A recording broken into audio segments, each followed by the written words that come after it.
After 12 long years, the ICC Cricket World Cup Men's Edition has returned to India. India is going to be hosting the ICC Cricket World Cup, and it has already started as we speak. This particular tournament is a flagship tournament which started in 1975, and this is going to be the 2023 edition, and it's going to be held completely in India. Today, we are not going to talk about Cricket World Cups, the fact that how India is going to play or the performance of India and everything. The whole context of this particular video is to discuss the economics and what kind of money the Indian World Cup is going to actually create in terms of value to the Indian economy as a whole. And also, we will compare it with another cricketing extravaganza event that took place earlier this year, which was the IPL 2023. And we are going to understand why one fares better than the other.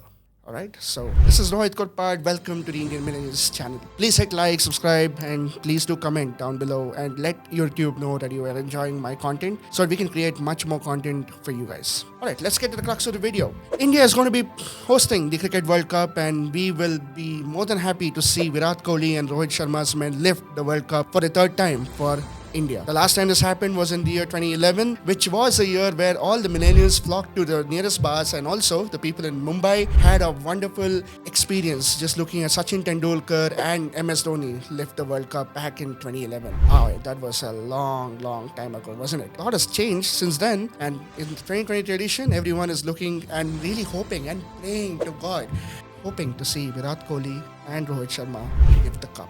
Anyway, let's come to the economics of it. There are two things that are very interesting in this World Cup.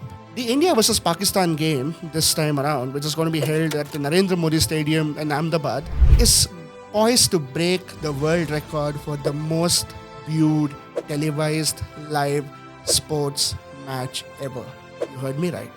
It will be the most viewed televised sports event ever. It would beat every single sports event across the world. Be it football, be it basketball, it would beat everything. And this is only because we're talking about a population of 1.4 billion and about 300 odd million people in Pakistan and India combined who will be tuning in to watch this match. This will break all the records. That means a lot of ad money being spent for this particular match.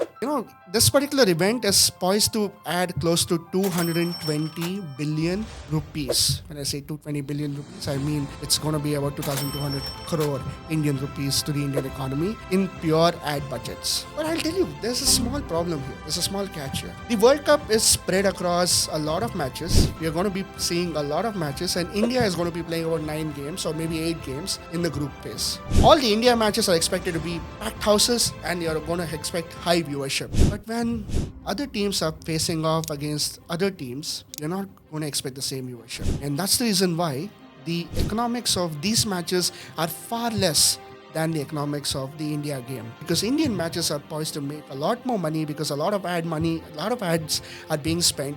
They're spending money on MS Dhoni, Rahul Dravid, Virat Kohli, Bollywood, everyone. Have you also noticed there's no major Bollywood movies or any movies that is from the Indian film industry that's also releasing during this time, because nobody wants to capture this particular pie because it's already been captured by cricket. And that's the reason why this is going to be a marketing extravagance. But there's a catch here. IPL 2023 added close to 6,885 crore rupees into the Indian economy. And this was already added. This is not an estimate, this is real figures. These figures were added because of two things. Number one, IPL is a T20 tournament. And number two, every single game, irrespective of who's playing, does always have viewership. Why? Because the teams are scattered and it's a franchisee-based model. And that's the reason why every match has some context, every match has superstars, and every match has an interesting team dynamic that everyone wants to watch, everyone relates to. That's why for 3 months, the entire campaign of unicorns like Cred and Byju's also in the past, they used to capitalize on these particular tournament to make to get a lot of attention, because where there's attention, there is marketing.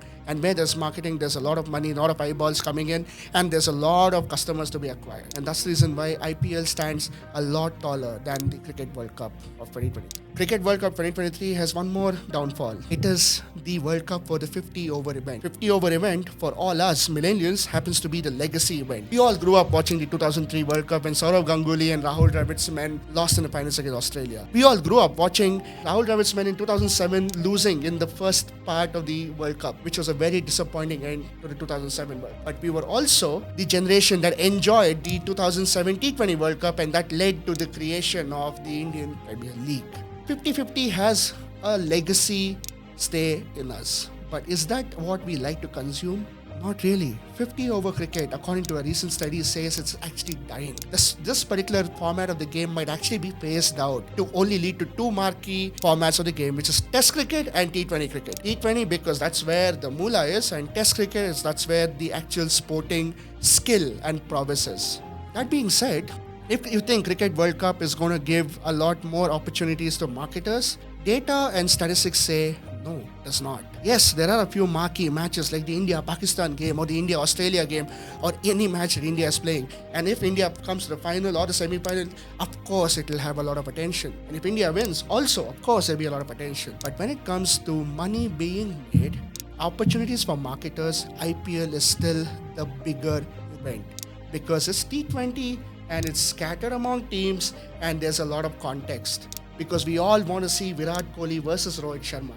And we also want to see Virat Kohli together along with Faf du Plessis playing Rohit Sharma along with Quinton de Kock. That's the beauty of T20. But when it comes to one-day cricket, you're seeing India face against Australia, India face Sri Lanka. Yes, India matches, patriotism comes in the way, and you want to see India win. But other matches do not add any value to the economy. Don't believe me? Look at the grounds. Look at the crowds. There are hardly anybody watching the cricket games today when there's no other team playing apart from India. Indian matches do attract audience. I agree. This is the reality. This is the times that we live in. I hope we say goodbye to the 50-over legacy game because I happen to have a lot of memories watching 50-over cricket. But if you ask me what I prefer to watch today, I definitely prefer to watch a T20 game and probably a test match which has some cost. That's the reality of cricket and that's the era that we are living in. Right? So anyway, from the Indian Millennials channel, we can only hope and pray that to see India win the World Cup again, and hopefully they will. From the heart, from the bottom of my heart, all I would like to say is Chak De. Thank you very much for watching this video, and for more such content, please do subscribe, like, share, and do whatever you can to support us, and we will create